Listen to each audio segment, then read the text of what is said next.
Now, for a lot of people who study Mandarin outside of China, they might find themselves unable to communicate in China outside of the northern provinces.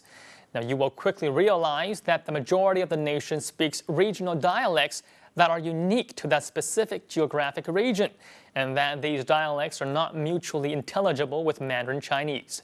People in Guangdong province speaks Cantonese as a main dialect, which is then further classified into Sanyi dialect, Zhongshan dialect, Guangbao dialect, Yongxun dialect. There's a lot, and I'm not going to list them all. But basically, every province in southern China has a separate dialect group, and every city within this province has a form of its own variation of that dialect. And whether to preserve and promote regional culture or to promote a unified language remains a rather controversial topic in China. And so it comes as a surprise to most Weibo users that two foreigners have developed an innovative new way to preserve Chinese languages, many of which are on the verge of extinction.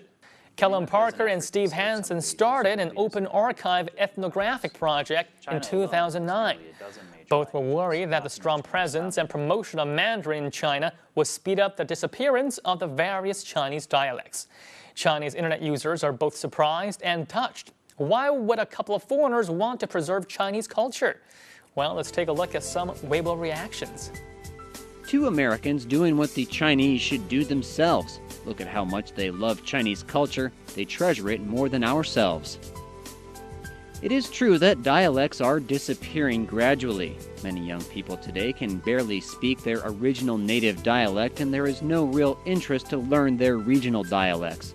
In the future, China would be dominated by Mandarin Chinese and English. The various regional dialects are part of Chinese culture. In fact, you can learn more about Chinese culture by looking at the regional dialects than you can from Mandarin Chinese. It's a pity that these two foreigners understand that and the Chinese government does not. You can't save languages that are obsolete. That is part of evolution and development.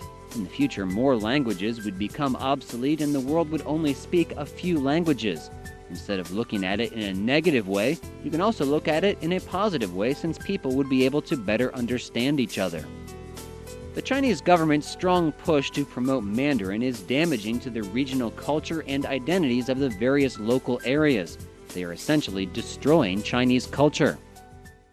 While Mandarin is currently the official language of China, the dialect itself is not native to China and has many characteristics of nomadic languages of both the Mongols and the Jurchens. The various Chinese dynasties also had rather different languages designated as its official language. Now, it's commonly believed by Chinese linguists that traditional Chinese languages have more in common with Cantonese than they do with Mandarin. In fact, during the founding of the Republic of China, the government held a vote to determine the official language of the country, and Cantonese lost to Mandarin by only one vote.